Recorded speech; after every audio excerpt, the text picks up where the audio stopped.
como vencer as batalhas da vida, ok? 2 Crônicas, capítulo 32, verso de número 22, tá ok? 2 Crônicas, capítulo 32, verso de número 22. Vamos lá? Já abriram? 2 Crônicas 32, verso 22 diz assim: Assim o Senhor salvou Ezequias e o povo de Jerusalém das mãos de Senaqueribe, rei da Assíria, e das mãos de todos os outros, e cuidou deles em todas as fronteiras.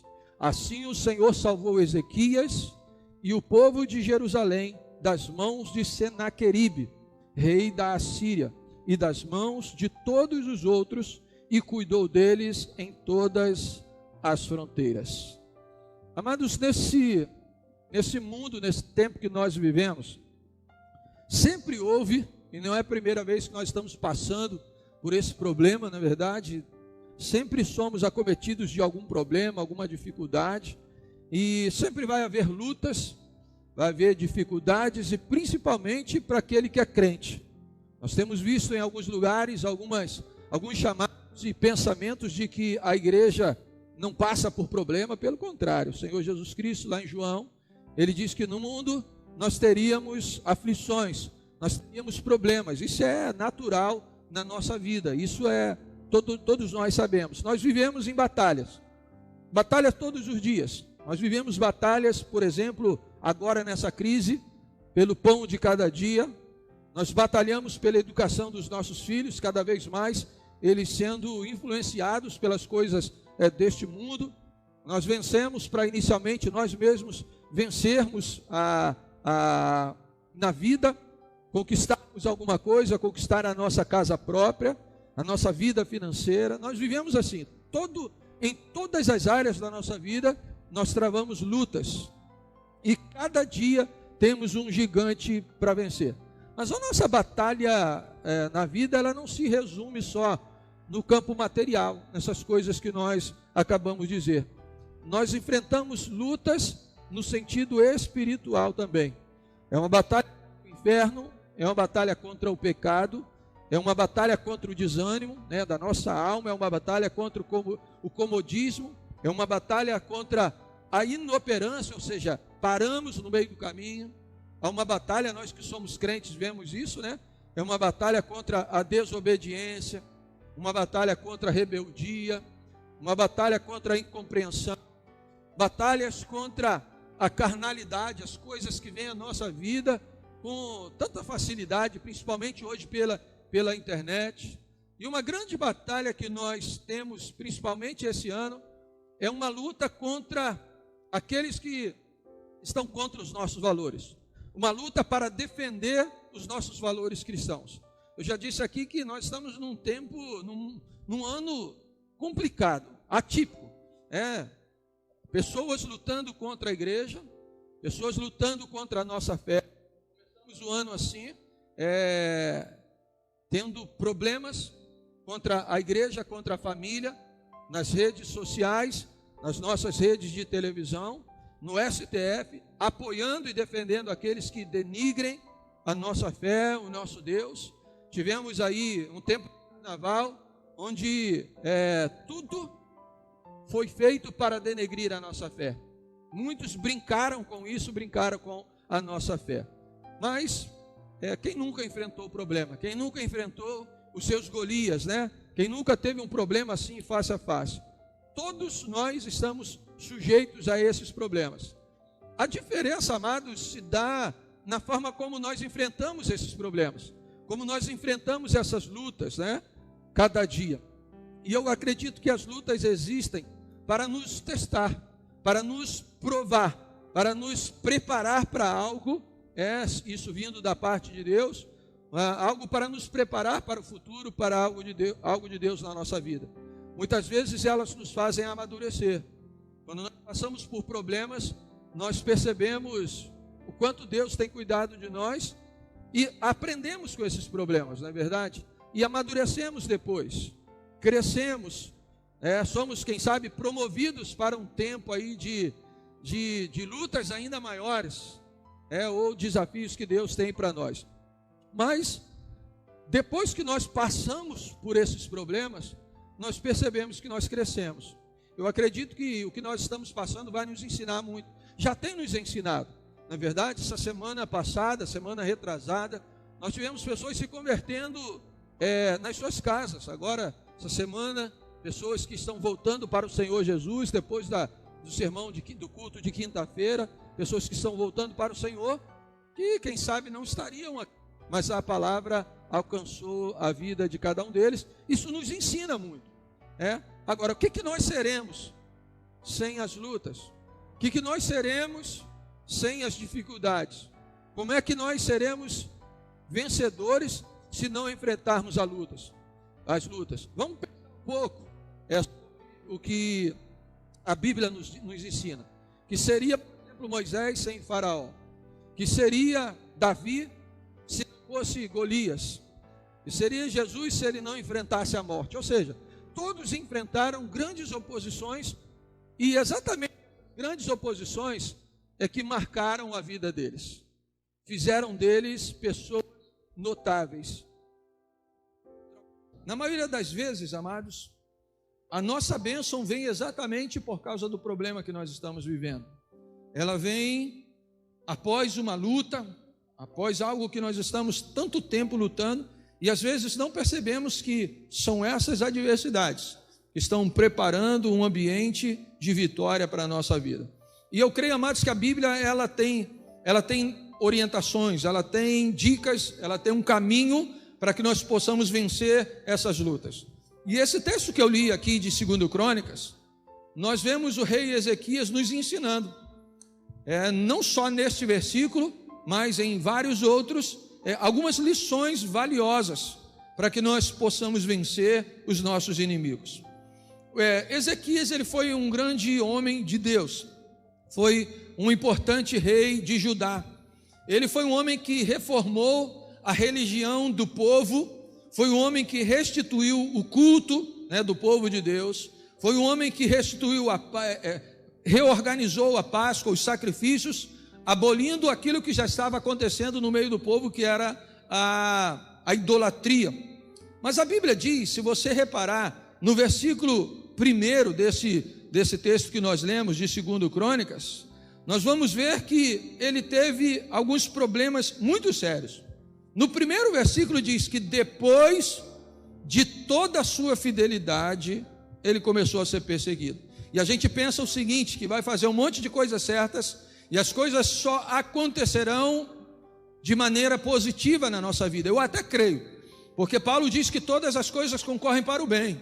Então, ainda que aparentemente sejam coisas ruins, elas serão futuramente positivas para a nossa vida. E a Bíblia diz que Ezequias, logo depois, foi tão fiel ao Senhor, serviu ao Senhor com tanta fidelidade. Vem agora Senaqueribe, rei da Assíria, vem contra ele. Senaqueribe era um rei muito temido, desse império assírio, e ele então tenta destruir o povo de Deus e também a esse homem. Mas, segundo os relatos bíblicos, o exército da Síria era nesse tempo o mais poderoso da terra. Ele era um povo que, segundo o relato bíblico, ele esmagava tudo que passava pelo seu caminho. Mas Ezequias ele não retrocedeu. Ele era fiel, e por causa da sua fidelidade, ele se manteve firme, ele não se desesperou. Hoje nós vemos muitas pessoas se desesperando por coisas tão pequenas. E Ezequias, depois de ter feito tantas coisas corretas, ser tão fiel ao Senhor, ele começa a ter esses problemas, um perigo tão grande contra o seu povo, mas ele se manteve fiel, não se desesperou. Só que o seguinte, ele não quis lutar sozinho. A Bíblia diz que ele orou ao Senhor, ele pediu forças ao Senhor. E eu queria compartilhar com os irmãos que estão em casa, aprendermos com Ezequias, como é que nós podemos vencer as nossas lutas, as nossas batalhas com Deus na direção. Vamos lá? Como vencer a batalha? 4 atitudes que Ezequias tomou, que são atitudes que nós também precisamos tomar. A primeira atitude de Ezequias foi tapar as fontes do inimigo. Então vamos ler lá, 2 Crônicas, capítulo 32, verso 3, amém? Falar sobre como tapar as fontes do inimigo. Diz assim: consultou os seus chefes militares e civis e propôs que tapassem as fontes de água que ficavam fora da cidade, e eles concordaram com o plano. Muita gente se ajuntou e foram tapar as fontes e também o canal que atravessava aquela região. E isso foi feito para que os assírios encontrassem pouca água quando chegassem perto da cidade.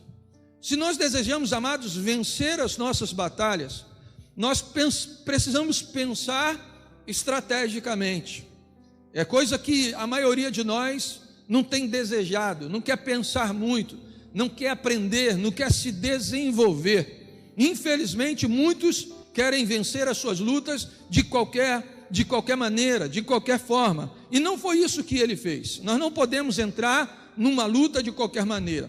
Às vezes, a derrota nos consome porque nós entramos na luta sem conhecermos o nosso adversário, sem conhecermos as nossas ferramentas, não temos estratégias.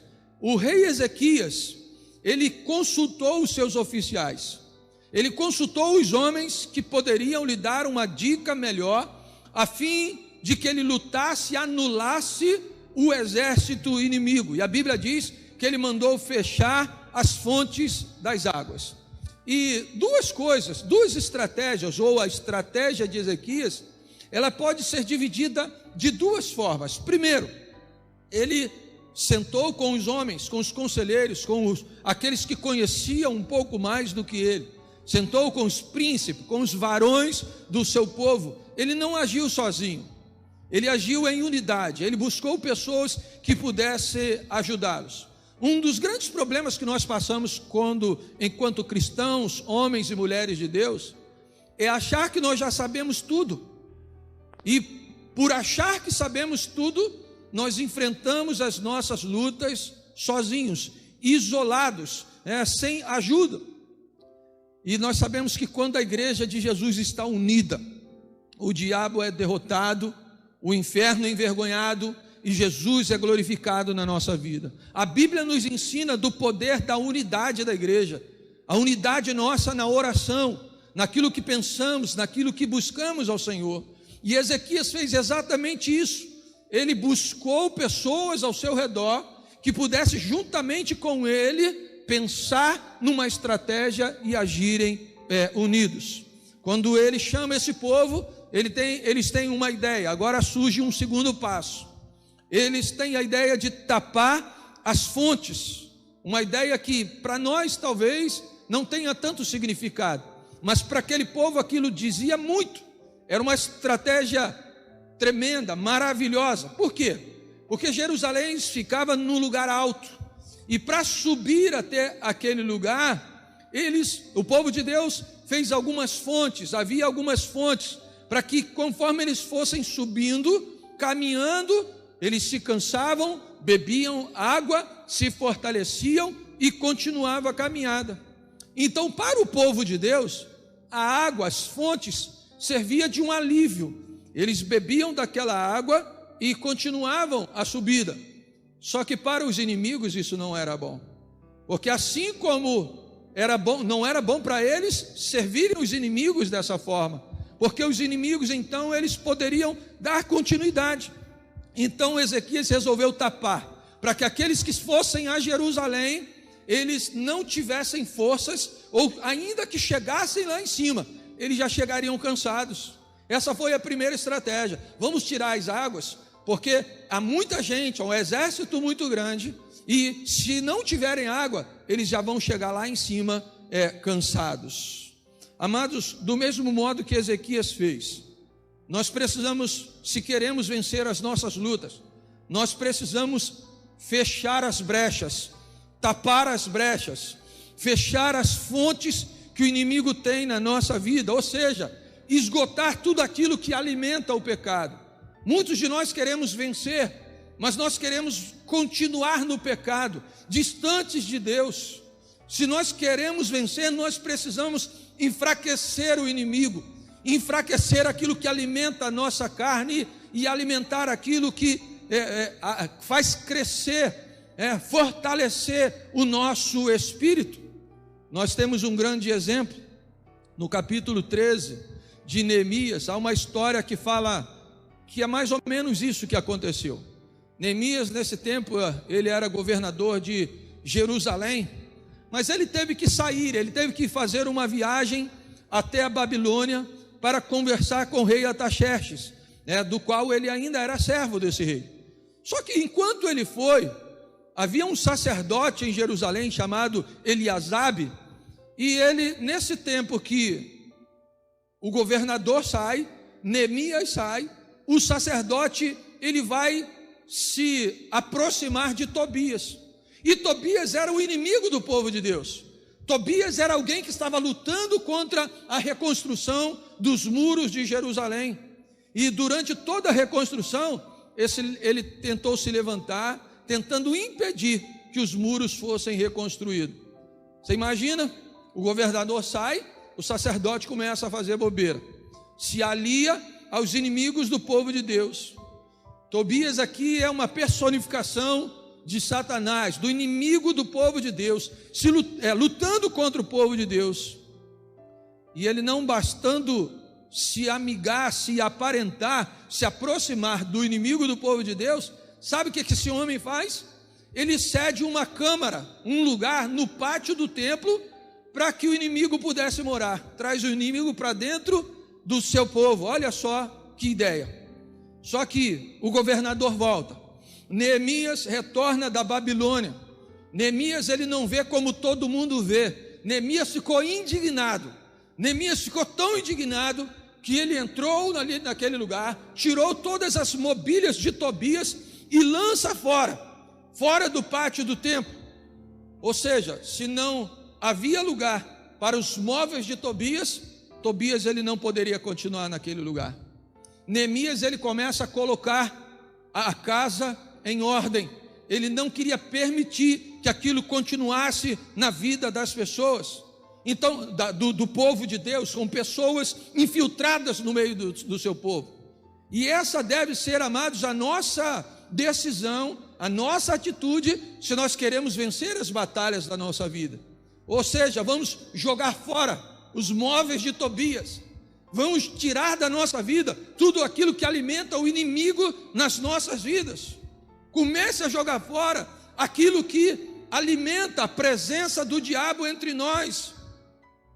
E se nós tiramos da nossa vida aquilo que não pertence ao Senhor, nós estamos tirando da nossa vida aquilo que o inimigo tem usado para entrar de alguma forma na nossa vida. Lá na Epístola de Tiago, no capítulo 4, verso 7, há algo interessante que diz assim: portanto, submetam-se a Deus, resistam ao diabo e ele fugirá de vocês. Então perceba os níveis que nós precisamos passar. Primeiro, nos submeter ao Senhor. Amados, essa é a coisa mais difícil para os religiosos. Bem, submeter, o religioso não quer, ele quer um lugar ao sol, não é verdade? Ele quer mandar, ele não quer obedecer, esse é o primeiro problema que nós passamos. Se nós queremos viver debaixo de orientação, debaixo de direção. E quer ver alguém que começa a se rebelar, é quando ele não aprende a ouvir. Nós precisamos aprender. Por isso, a primeira orientação: sujeitem-se a Deus. Segundo passo: resistam ao diabo. E o resistir ao diabo não é algo passivo. A palavra resistir no grego significa opor-se, lutar contra, fazer força contrária. É algo que nós fazemos para impedir que o inimigo haja na nossa vida.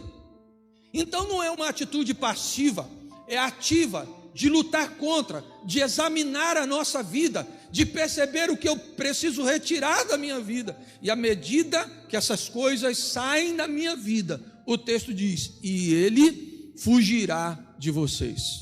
Tiramos da nossa vida toda a oportunidade que o inimigo tem para entrar.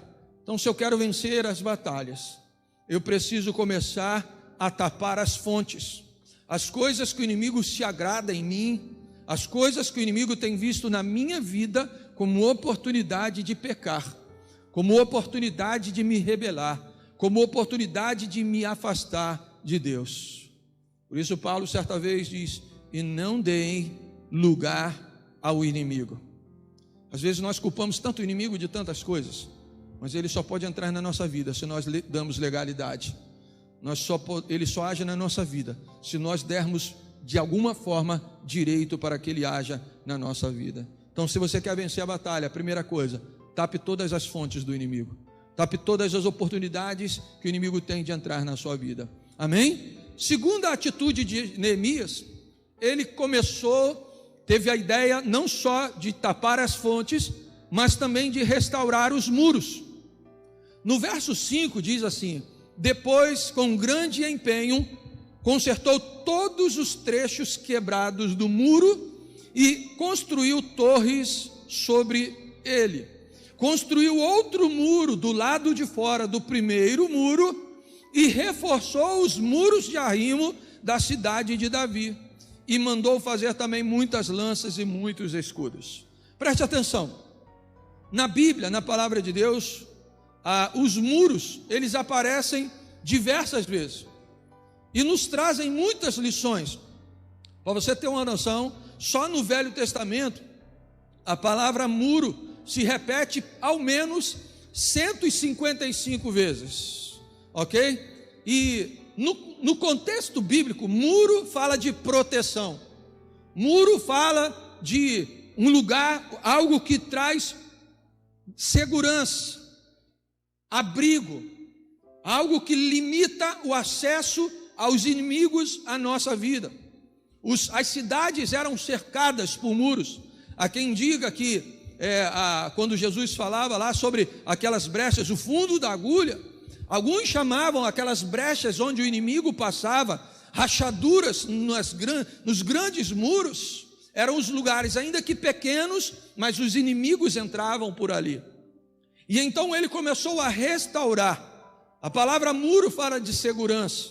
Segurança porque impede de que pessoas venham e nos assaltem, nos molestem, nos causem algum prejuízo. Só que esses muros estavam defeituosos. Eles precisavam ser reformados, ser reforçados, e Ezequias entendeu isso. A Bíblia diz que ele começou a reparar os muros e fazer lanças para os seus irmãos, os seus compatriotas, né? Em outras palavras, ele queria dizer o seguinte: se nós não restaurarmos os nossos muros, não há que nos faça resistir os nossos inimigos. Deus era com eles, mas ele começou a olhar fisicamente o que havia naquele lugar que poderia facilitar a entrada do inimigo. E ele então começa a restaurar os muros. E eu creio, amados, que nós precisamos começar a restaurar alguns muros na nossa vida, tapar as brechas, as oportunidades, para que não possamos ser pegos de surpresa. E isso se dá de três maneiras. Como é que nós podemos reforçar a proteção da nossa vida? Olha o que Ezequias fez. Primeiro, a Bíblia diz que ele levantou torres. Em cima dos muros, ele levanta torres, lugares onde pessoas estariam verificando a presença, a vinda do inimigo. Soldados, vigias, que podiam olhar de longe o inimigo e anunciar. Ou seja, ele abriu os olhos daquele povo para que eles vigiassem. Nós precisamos vigiar sobre a nossa vida, o que nós vivemos, o que nós fazemos, o que nós vemos todos os dias, o que nós participamos todos os dias. Quantas vezes essas coisas têm permitido que o inimigo acesse a nossa vida? Precisamos levantar muros. A Bíblia diz que ele também fez um outro muro fora daquilo que já havia sido reforçado. Então, no primeiro, ele coloca vigilantes, pessoas em cima do muro, naquelas torres. Depois ele faz outro muro, fora daquele muro já reforçado. Ele começa então a fazer outro muro, e ali coloca outras pessoas, outras torres. Ou seja, as pessoas ficariam perto uma das outras, para não correr o risco de ser pegos sozinhos. Isso fala, amados, de comunhão. Nós precisamos andar em unidade. A Bíblia fala tanto disso, que há muito no poder na oração da igreja, quando nós oramos unidos. Jesus chega a dizer que se dois orarem, concordarem em alguma coisa, também será liberado, haverá concordância dos céus. Há poder na oração. A Bíblia diz que enquanto Pedro estava preso, a igreja orava intensamente e as portas daquelas cadeias caíram, porque a igreja estava unida em oração. E se existe algo que o mundo tem tentado fazer hoje, é calar a igreja. Hoje nós vemos tantas pessoas de férias, de Deus. Quem sabe se esqueceram de buscar ao Senhor nas suas próprias casas. As coisas só vão piorando, porque não estão na comunhão. Eu louvo a Deus, amados. Como eu louvo a Deus. Quero ver igreja hoje que fale contra as células ou contra os pequenos grupos, porque as igrejas que têm conseguido se manter firmes, saudáveis, são as igrejas que estão trabalhando com pequenos grupos, porque elas continuam sendo pastoreadas. Isso aqui é muito pouco. Hoje nós estamos acostumados a fazer lives, e aí juntamos 5.000 lá, que não tem nada a ver conosco, que não estão em comunhão conosco, e são como juízes que vão julgar aquilo que é bom e que não é, e dali para frente não tem nada mais a ver conosco. Eu louvo a Deus por esta ferramenta, mas a igreja que tem o trabalho de pastorear através do discipulado, tem mantido os seus membros, os seus discípulos, fiéis ao Senhor, buscando ao Senhor a despeito desse problema que nós estamos passando. Então, amados, isso é possível através da comunhão. E a Bíblia, Hebreus, ele chega a dizer, o autor aos Hebreus, no capítulo 10, verso 25, ele diz: não deixando a nossa congregação, como é costume de alguns, antes, admoestando uns aos outros, e tanto mais quanto vedes que vai se aproximando aquele dia. O autor, ele exorta a igreja para andar em unidade. Então isso fala de comunhão, fala de unidade. Esse negócio de ser crente em casa, isso não existe, ok? A não ser que você tenha algo em comum. A igreja sou eu e você.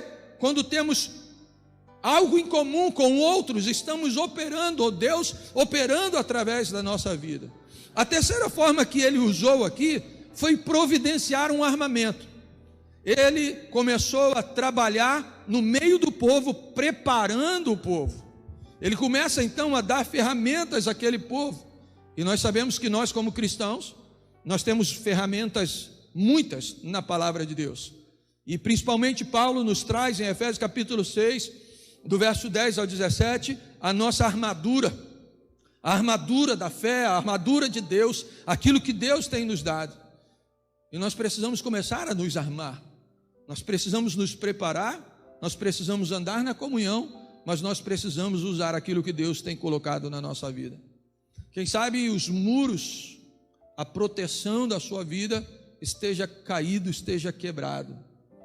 E talvez seja por isso que nós não estamos vencendo, não temos forças, não damos as mãos. Salomão fala sobre isso.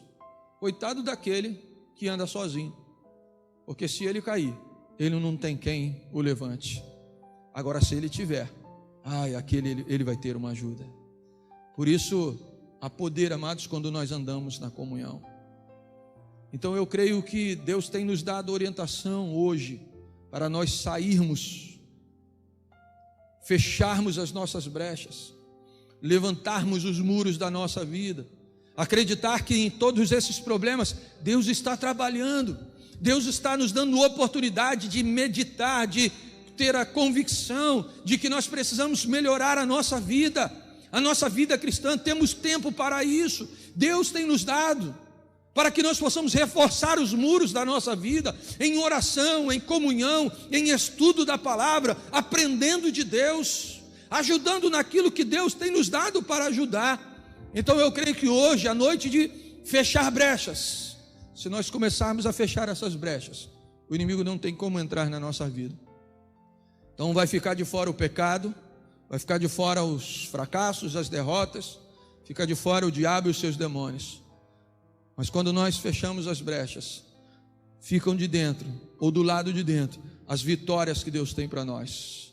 A alegria de servir ao Senhor, a presença de Deus, saber que Deus está agindo em nós e através de nós. Eu queria perguntar para você, que muros estão quebrados na sua vida? O que tem feito com que você padeça cada dia, tem se enfraquecido cada dia?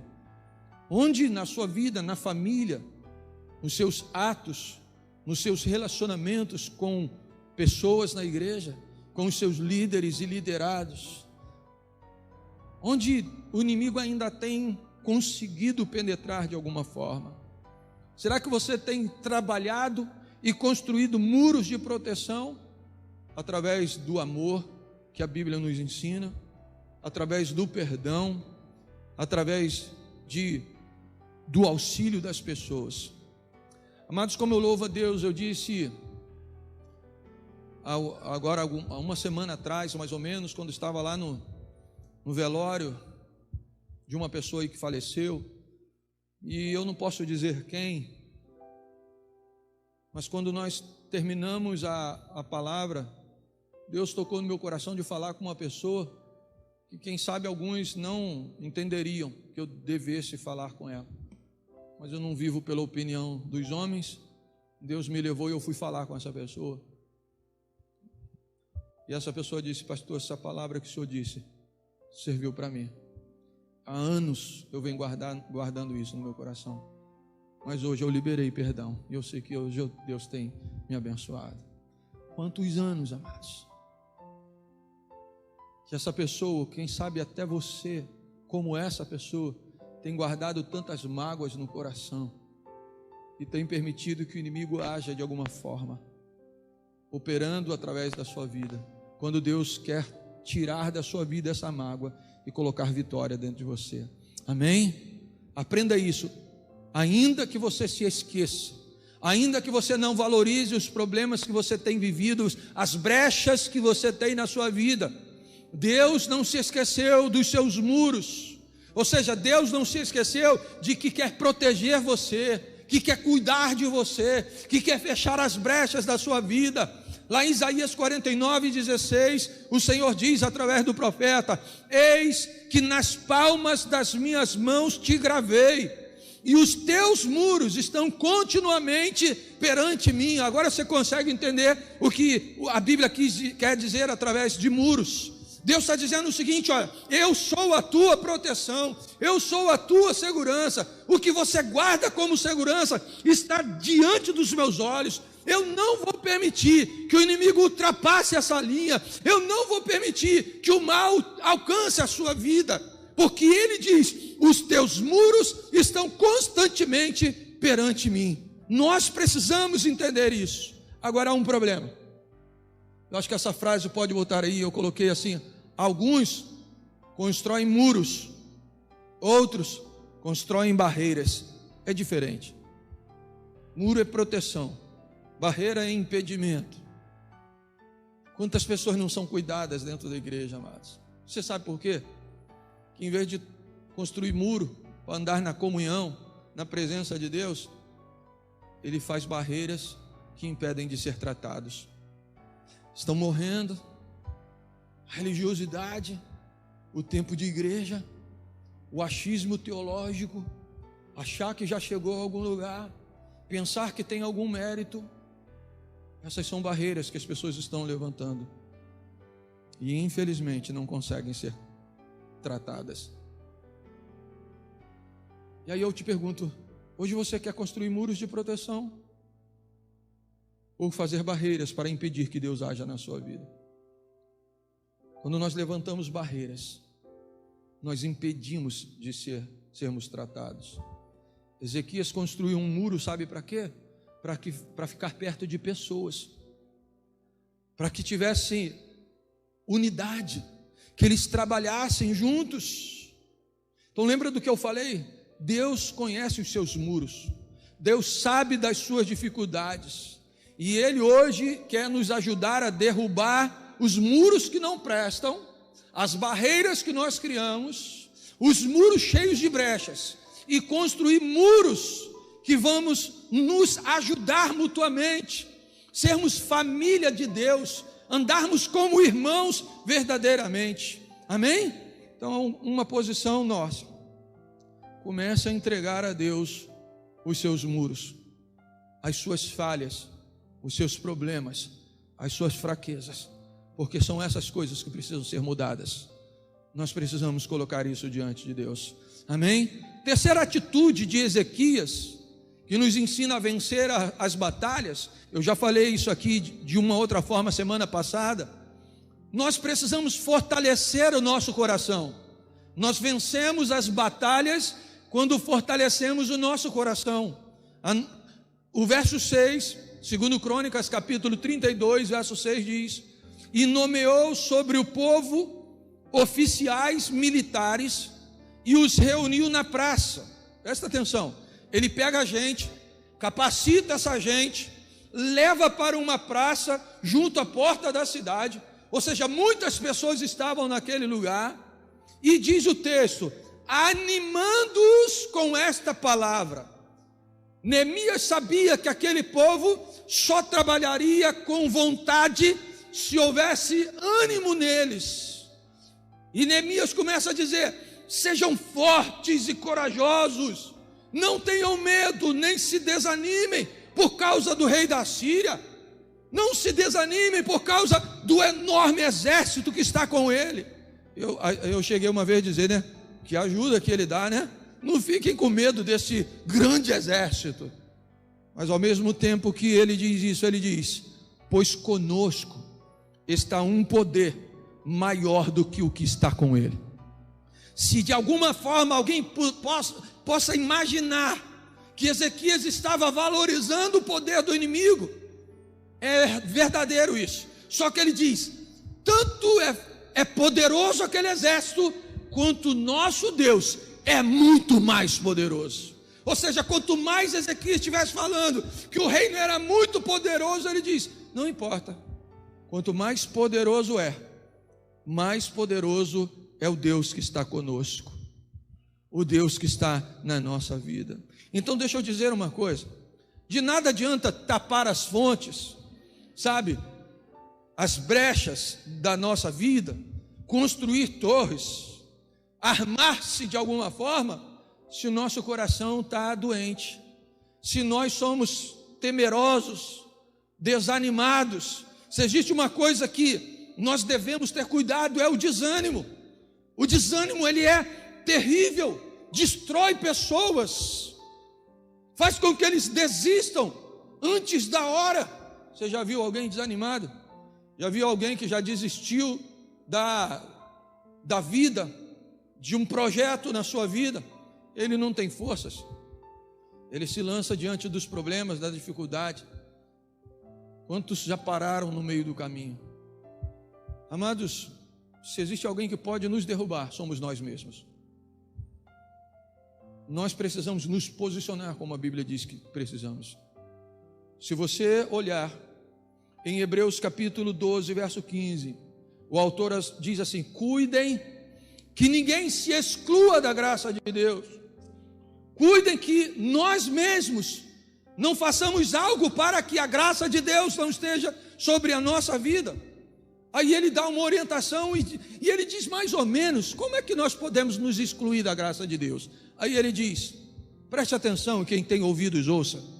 Você que está em casa começa a ouvir, porque quando a gente começa a ouvir uma palavra dessa, a gente sempre pensa que é outro. A gente sempre pensa, eu estou sarado, eu tenho tanto tempo de igreja que isso aí não cabe na minha vida. Não é assim, muitas vezes a gente não presta nem atenção na palavra. Mas ele diz o seguinte, olha, cuidado para você não se excluir da graça de Deus, que nenhuma raiz de amargura. O que ele diz? Raiz. Você sabe que sem raiz a árvore ela morre. É algo inicial, lá embaixo. Ele diz que nenhuma raiz de amargura brote. O problema começa quando nós desvalorizamos, quando o problema está pequeno e nós ignoramos o problema. Ele diz: cuidado com essas pequenas coisas ruins, porque elas vão crescer. Se nós não matarmos isso antes da hora, elas vão invadir a nossa vida. E é isso que tem feito muitas pessoas doentes, porque não sabem reconhecer o pecado, o problema, e vão ficando cada dia mais doentes. Ele diz assim: que nenhuma raiz de amargura brote e cause perturbação. Ou seja, essa coisa que nós pensamos que não vai nos trazer mal algum, é certo que vai trazer. E sabe qual é o maior problema? É quando nós desvalorizamos o probleminha, ele nos causa um mal, e nós começamos a contaminar outras pessoas com esse mal. Por isso ele diz que essa perturbação contamine pessoas. Nós precisamos tomar um cuidado muito grande, amados. Eu quero ler um texto, eu achei muito interessante, na Bíblia Viva, em 2 Coríntios capítulo 4, verso 2, olha o que a Bíblia diz: não procuramos enganar o povo para que creia, ok? Não estamos interessados em fazer trapaça com ninguém, nunca procuramos fazer com que alguém creia que a Bíblia ensina o que ela não ensina. É tremendo isso, porque Paulo está dizendo algo que está sendo muito forte hoje. Paulo diz: eu não tenho compromisso com outra coisa, eu tenho compromisso com a palavra de Deus. Eu não quero convencer outros com outras ideias, a palavra de Deus basta. Eu não vou usar a Bíblia para enganar as pessoas, para me aproveitar das pessoas. Eu não vou ensinar o que ela não ensina. E ele diz assim: nós nos abstemos de todos esses métodos vergonhosos, achamos-nos na presença de Deus quando falamos, e por isso dizemos a verdade, como todos quantos nos conhecem vão concordar.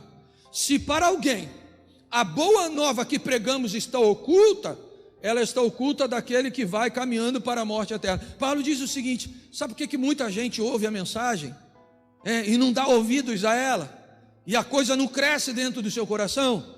É porque na verdade eles já estão caminhando para a morte. Eles estão pouco se lixando para aquilo que é pregado.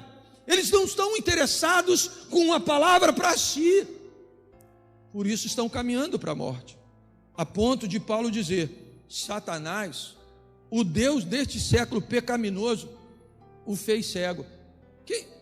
Quem que ele fez cego? O que ouve a boa nova, mas não dá ouvidos.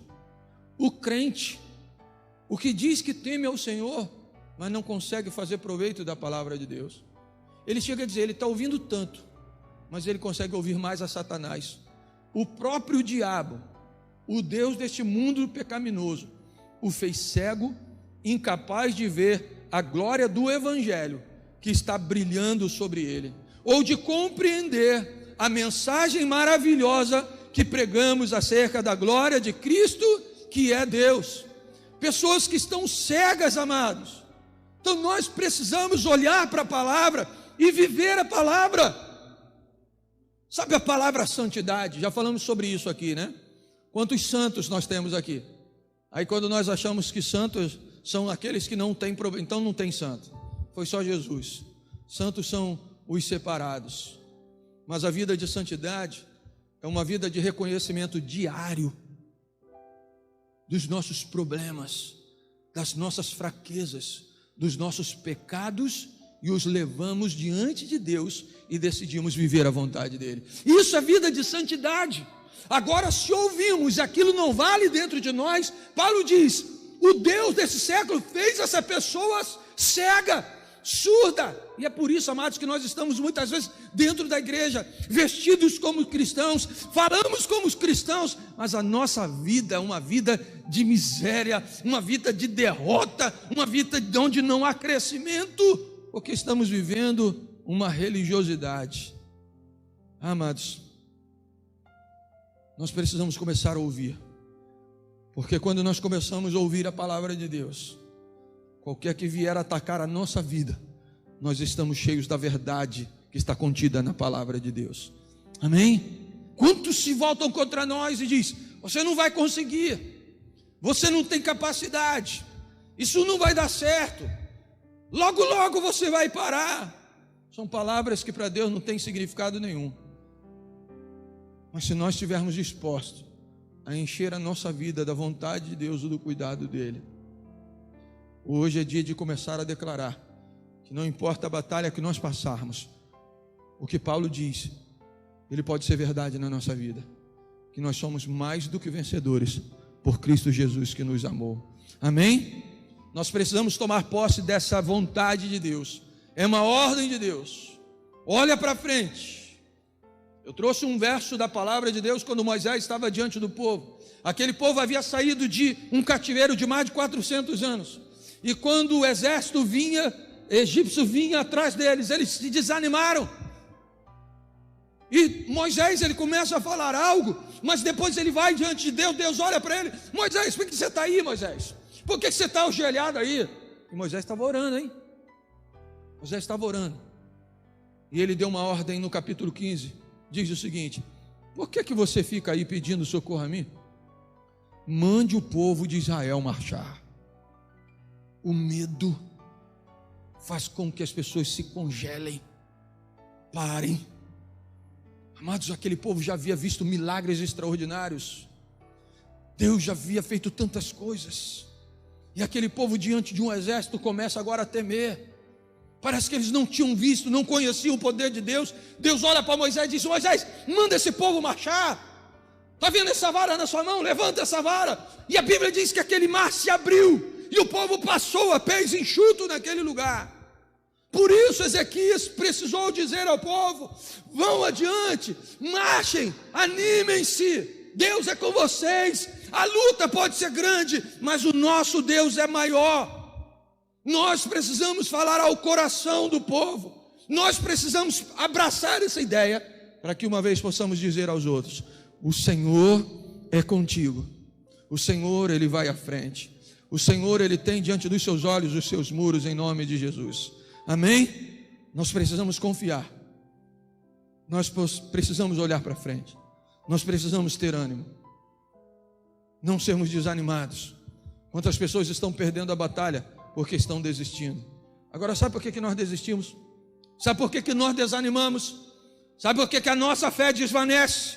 Porque nós estamos garantidos na nossa força, no que já conhecemos, naquilo que passamos, na nossa história, nos lugares onde frequentamos, as escolas que estudamos. Paulo nos ensina, lá em Efésios, antes de falar da armadura de Deus, Paulo diz assim, capítulo 6, verso 10: finalmente, fortaleçam-se no Senhor e no seu forte poder. Aqui está o segredo de começarmos a nos animar. Não é por nossa causa. Apesar de nós, Deus vai nos usar. É pelo poder de Deus. É porque Ele tem algo na nossa vida. Ele tem promessa. É pelo poder de Deus. E Paulo diz: fortaleçam-se no Senhor. Para de olhar a sua própria força. Olha o que Davi diz: até quando vocês vão ficar diante desse gigante? Ele sabia que tinha um Deus. O Senhor é por nós. Até quando os inimigos vão falar algo contra o nosso povo, o nosso Deus? E ele diz: hoje mesmo o Senhor vai me dar a cabeça desse gigante. Nós precisamos olhar para o Senhor. Ezequiel diz: o inimigo é grande, o exército é poderoso, mas o nosso Deus é maior do que eles. Amém? Em outras palavras, nós não precisamos ser covardes. A Bíblia diz que Deus nos deu um espírito não nos deu um espírito de covardia, mas nos deu um espírito de poder, de amor e de equilíbrio. Por isso Ezequias foi lá e dizia: olha, Deus é contigo, anime-se, Deus vai nos entregar este povo. Nós precisamos acreditar nisso, porque Deus já tem promessa na nossa vida, em nome de Jesus. No exército de Deus não existe lugar para recuar, mas nós precisamos continuar avançando. A despeito dos problemas, nós precisamos continuar avançando, com um coração cheio de ânimo. Esse tempo vai passar, e Deus vai nos fazer mais fortes ainda. Talvez Deus esteja tocando a nossa alma, tocando as nossas feridas, para que nós possamos entender o quanto somos frágeis, o quanto nós não somos nada, dependendo da nossa própria força. Talvez Deus esteja nos dando um tempo para nós entendermos o quanto somos dependentes de Deus. Nós precisamos voltar a este tempo. Para vencer a batalha, nós precisamos ter um coração animado e corajoso. Amém? Quarto e último, atitude de Ezequias. Como é que nós vencemos as batalhas? Dependendo exclusivamente de Deus. E é exatamente nesta linha que eu acabei de dizer.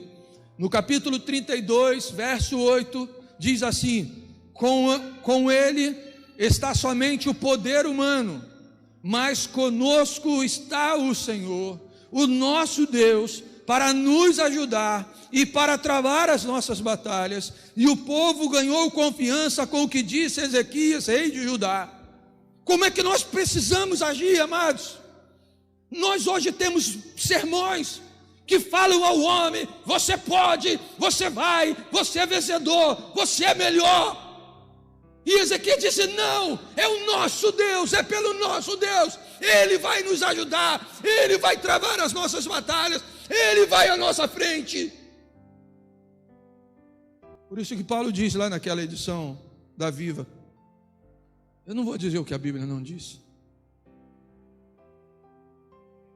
Paulo não tinha essa eloquência toda, mas ele falava de uma palavra de poder. Nós precisamos crer como Ezequias. Se nós formos fiéis ao Senhor, Deus, Ele entra nesta batalha. Deus vai nos fortalecer.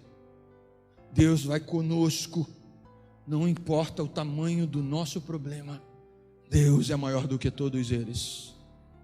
E a Bíblia diz que aquele povo se animou, porque eles sabiam que tinha um Deus que se preocupava com eles. Então, com certeza, hoje nós podemos ver que o fator chave, amados, para vencer as batalhas é confiarmos em Deus. Um Deus forte, um Deus poderoso, um Deus que não perde de vista aqueles a quem Ele ama. Ezequias sabia quem era aquele que ele cria. Ele acreditava nesse Deus, ele acreditava no sobrenatural de Deus, e as suas palavras demonstravam isso. Nós precisamos começar a declarar aquilo que cremos de Deus. Quanto tempo nós perdemos falando de nós mesmos, do que nós podemos? Temos que falar da promessa de Deus. Se o Senhor é conosco, ninguém pode ser contra nós. Essa é a verdade. Deus age em nós, apesar de nós mesmos. Não há nada em nós que nos faça merecer isso. Mas um Deus cheio de graça e misericórdia, Ele quer agir através de nós. Há uma palavra de Salomão lá em Provérbios capítulo 24, 10. Na versão Almeida, revista atualizada, diz: preste atenção, para você ver como o que você pode fazer está nas tuas mãos. Deus está colocando diante de você algo que você pode fazer para que Ele opere um milagre. Aí Deus entra em ação. Da mesma forma, há algo em nós que Deus tem colocado, que se nós não colocarmos em prática, nós vamos nos enfraquecer. Se você ler o texto todo do texto que nós estamos lendo de Crônicas, Senaqueribe começou a falar mal do povo. Ezequias, esse cara, esse Deus, vocês já viram as pessoas que nós matamos? Ninguém pôde contra nós. Será que o Deus de vocês? Ezequias está mentindo a vocês. Vocês não são nada. Deus não vai livrar vocês, não. Começou a enfraquecer o povo. Mas existia um homem que conhecia o poder de Deus e começou a dizer: o Senhor é conosco, o Senhor vai nos livrar, o Senhor vai nos fortalecer, Ele vai entrar nesta batalha conosco. Por isso Salomão diz lá em Provérbios 24, 10: se te mostras fraco no dia da angústia, a tua força é... O que nos faz ter pouca força, segundo o que Salomão diz? É baixar a cabeça, é desanimar, é dizer: está difícil demais, eu vou desistir, eu vou parar, eu não tenho força, está tudo dando errado. Essas são as brechas nos nossos muros. Nós podemos dizer que está difícil, mas que o Senhor está conosco, que as coisas vão mudar em nome de Jesus. Esse é o nosso papel. Eu posso diante do Senhor chorar, mas eu tenho que chorar sabendo que eu estou chorando aos pés daquele que pode todas as coisas.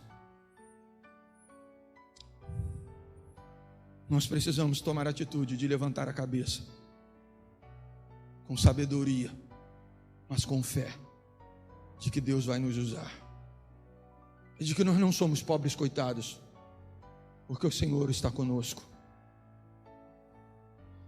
Maiores que sejam os nossos problemas, Deus está conosco. Está desesperado porque perdeu um emprego? Deus vai trazer algo melhor para a sua vida. Começa a curtir o tempo que Deus tem te dado. Começa a curtir o problema que você está passando. Comece a buscar mais a Deus, conhecer mais o Senhor. E quando esse problema passar, você vai ver a escola que Deus te colocou, e você vai ser aprovado por Ele em nome de Jesus. Comece a declarar que o poder do Senhor está com a sua vida. Deixa eu perguntar, amado, em quem você tem depositado a sua confiança em meio à batalha? Em quem você tem confiado? No seu patrão? Nós vimos uma troca de ministros esses dias, e algumas pessoas dizendo: é a ciência, nós temos que crer na ciência. A ciência é uma ferramenta na mão do Todo-Poderoso, para que a história do nosso país venha a mudar em nome de Jesus. O texto de Crônicas que lemos quando iniciamos diz: se o meu povo, que se chama pelo meu nome, mas antes ele diz: se eu enviar uma praga para destruir, se eu mesmo, você imagina? O próprio Deus, ninguém pode contra ele, mas ele diz: se eu enviar, mas se ainda assim o meu povo, que se chama pelo meu nome, se humilhar, orar, buscar a minha face, se desviar dos seus maus caminhos, aí então eu vou ouvir esse meu povo, eu vou perdoar o pecado deste povo e vou sarar a sua terra. A nossa esperança está no Senhor dos Exércitos. A nossa esperança está no Deus que nós cremos. Deus vai usar aqueles a quem Ele quer usar, por menor que seja. Deus tem feito isso. Há um reboliço no nosso Brasil, porque a verdade hoje está vindo à tona, e pessoas que, quem sabe, nunca pensaram ser usadas por Deus, têm sido usadas para mudança. Esse é um tempo de transformação, esse é um tempo de mudança para o nosso país, e nós precisamos aprender nessa escola que Deus tem nos dado. A dependência de Deus é o caminho para a vitória. Jesus disse isso. Ele diz assim: eu sou a videira e vocês são as varas. Quem está em mim e eu neles, esse vai dar muito fruto, porque sem mim nada podereis fazer. Amém? Deus pode fazer um milagre. Se o Senhor for conosco, nós podemos ir longe. Só que tem muita gente que acha que a dependência de Deus é covardia. No ponto de vista bíblico, eu coloquei rapidamente: a dependência de Deus honra o próprio Deus. Jesus disse: mas buscai em primeiro lugar o reino de Deus e a sua justiça, e as outras coisas o serão. Quando nós buscamos a Deus, quando nós glorificamos a Deus, Deus age a nosso favor. Ele é honrado, a honra dele vem em primeiro lugar. A dependência de Deus revela maturidade. O povo estava vivendo um tempo de tanta falta, mas lá em Abacuque capítulo 3, 17, o Senhor diz: portanto, ainda que a figueira não floresça, nem haja fruto na vide, o produto da oliveira minta, e os campos não produzam mantimentos, as ovelhas das malhadas sejam arrebatadas, e nos currais não haja vaca, todavia eu me alegrarei no Senhor e exultarei no Deus da minha salvação. Sabe, ele está dizendo: não importa, pode passar o problema que for, eu vou permanecer e exaltar esse Deus. A nossa dependência mostra a maturidade que temos diante dos problemas. A nossa dependência afirma a nossa esperança, que esperamos em Deus. Jeremias 7,17 diz: mas bendito é o homem cuja confiança está no Senhor, cuja confiança está nele. E aí então o profeta vai dizer aquilo que o salmista diz, lá no capítulo 1, ele diz: ele será como árvore plantada junto às águas, e que estende as suas raízes para o ribeiro. Ela não temerá quando chegar o calor, porque as suas folhas estarão sempre verdes. Ela não ficará ansiosa no ano da seca, e nem deixará de dar o seu fruto. Será que você pode entender que nós estamos vivendo esse tempo de seca? Está mais claro do que nunca. Mas quando nós estamos no Senhor, quando a nossa confiança está no Senhor, o profeta diz: vocês vão continuar dando frutos, ainda que tudo esteja mal. Vocês vão continuar abençoando esta nação. A nossa dependência produz paciência. Vamos continuar. A dependência nos faz acreditar na provisão de Deus. Quando nós dependemos do Senhor, nós vencemos as batalhas da vida. E aí eu quero terminar dizendo que Senaqueribe lançou tantas ameaças, falou tão mal do Deus de Ezequias, quis tirar o crédito da palavra de Ezequias. Mas a Bíblia diz que Ezequias e o profeta Isaías oraram ao Senhor, diante de um povo enorme, de um poder tão grande, de um exército poderoso. Ezequias e Isaías oraram ao Senhor. Sabe o que aconteceu?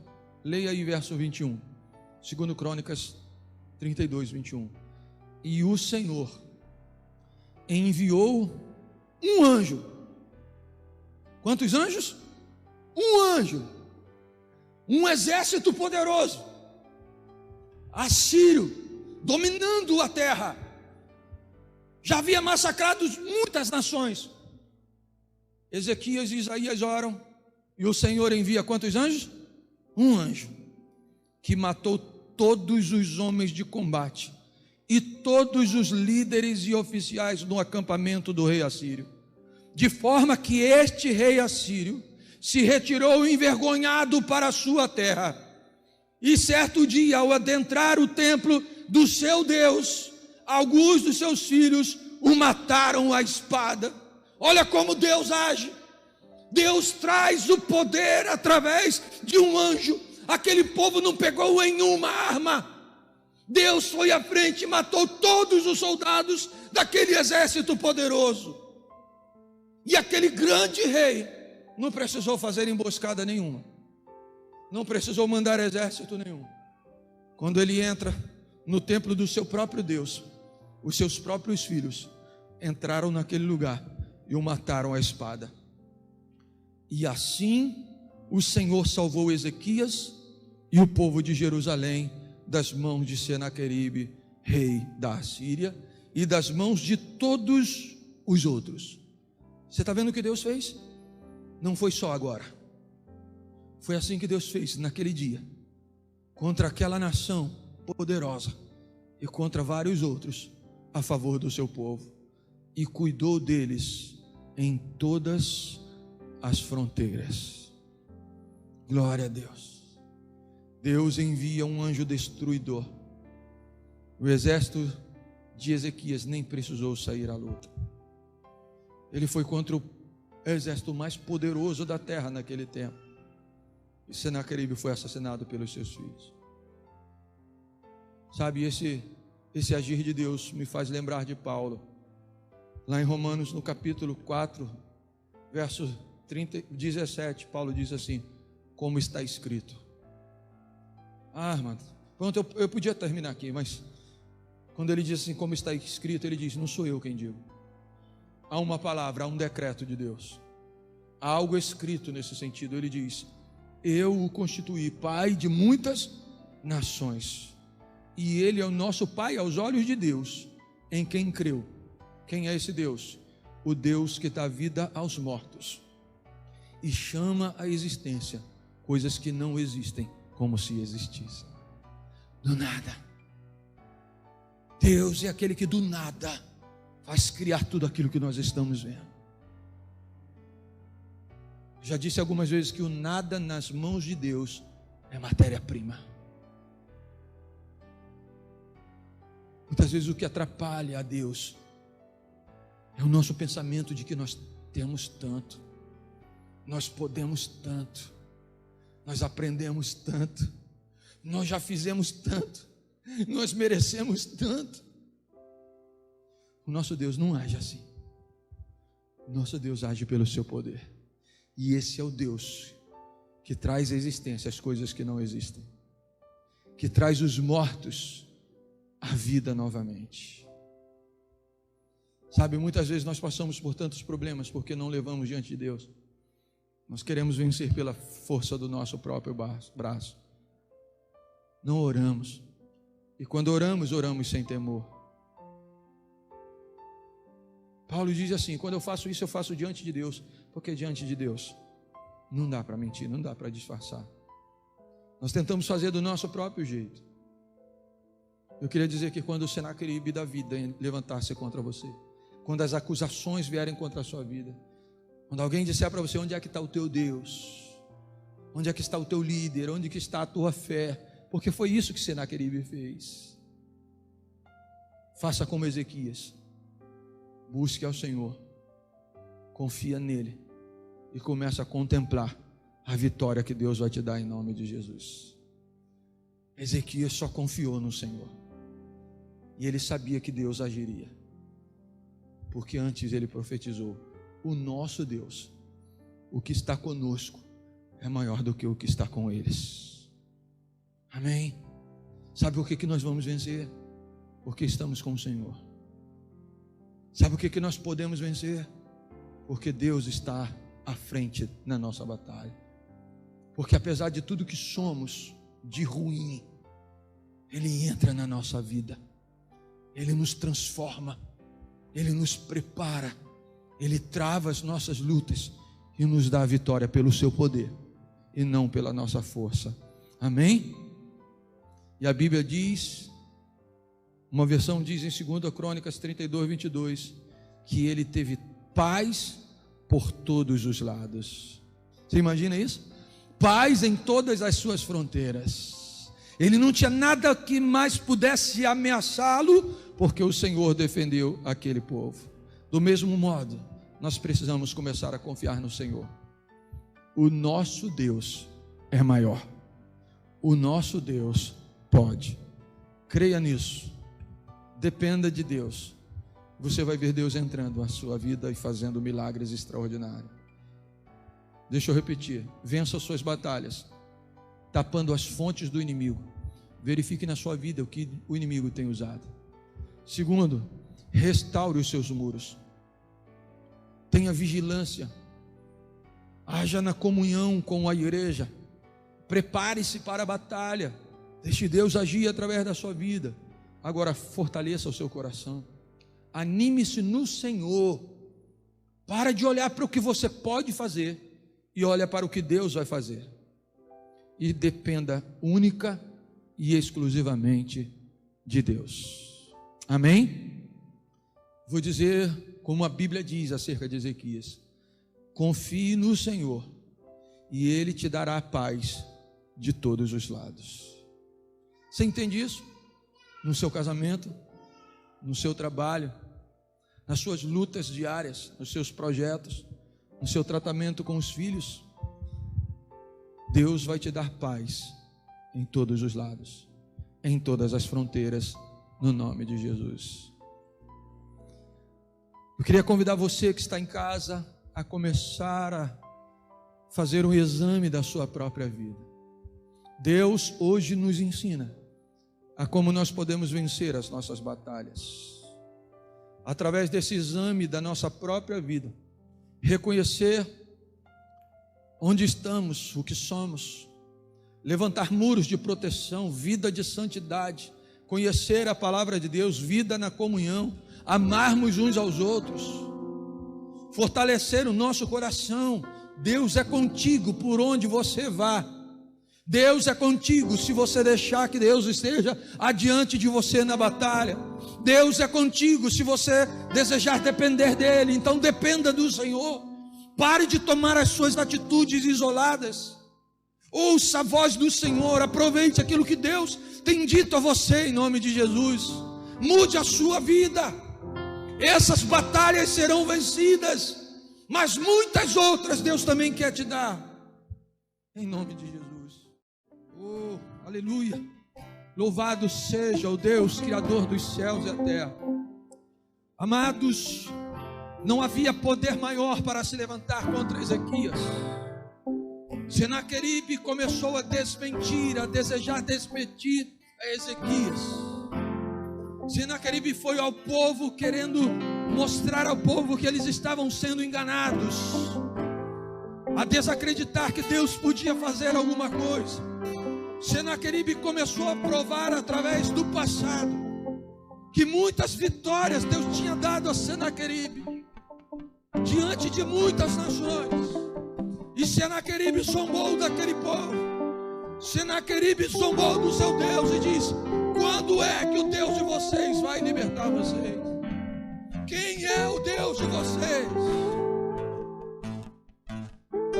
Não havia poder maior, exército mais poderoso. Oh, mas a Bíblia diz que aquele que governava aquele povo, o profeta do Senhor, se uniu a ele e começaram a clamar a Deus. Eu não sei qual é o teu problema. Eu não sei qual é o teu Senaqueribe que está apontando o teu problema. Está dizendo que o teu Deus não pode, porque se pudesse, você estaria longe desse problema que você está vivendo. Mas eu quero dizer para você que a despeito do que Senaqueribe diz para você, que os teus inimigos te dizem, o Senhor está com os seus olhos voltados para você nesta noite. Ele pode, o seu poder não diminuiu. Deus pode operar um milagre na sua vida. Mas a Bíblia diz que eles oraram ao Senhor, eles clamaram ao Senhor. Eu quero convidar você a clamar aí na sua casa. Ou se você pode, ajoelha aí na sua casa onde você está vendo. Ou pelo menos que o teu coração esteja contrito diante de Deus, colocando diante dele o teu problema. Quem sabe a sua enfermidade, como esses que nós colocamos aqui, pessoas enfermas, famílias, quem sabe sendo destruídas, a fé que já desvaneceu. E eu quero dizer que você pode levantar deste lugar hoje. Deus pode tirar você desta cama e desse sofrimento. O teu Deus não se esqueceu de você. E esta luta que você está passando servirá para a glória de Deus. Deus vai tirar você deste lugar mais forte do que nunca. Deus está quebrantando o teu coração, a tua alma, para que você creia em Deus. Muitas vezes Deus permite que nós caiamos, porque nós estamos acreditando na nossa própria força. Mas nem por causa disso Deus deixou de olhar para nós. Deus estende a sua mão e diz: eu estou neste lugar. Quando eles oraram, a Bíblia diz que um anjo só, Deus enviou um anjo só e matou 185 mil homens. É isso que a palavra de Deus diz. 185 mil soldados, cheios de forças. Mas Deus operou um milagre naquele lugar. E não livrou somente ali. A Bíblia diz que diante de muitos outros inimigos. Eu quero que você coloque diante de Deus quais são os seus inimigos, quais são os seus problemas, qual a dificuldade que você está passando nesta noite. Eu quero orar juntamente com você. Vamos fazer o seguinte: quem governa a tua casa é você. Você hoje é o Ezequias. Eu quero ser o profeta de Deus sobre a sua vida. Eu quero me unir a você. Você que está aqui também. Nós vamos unir a nossa fé e vamos clamar ao Senhor. Você crê nisso? E Deus pode hoje enviar o seu anjo e destruir os seus inimigos. Oh, Deus pode, Deus pode, Deus pode, apesar de nós. Deus pode e vai fazer.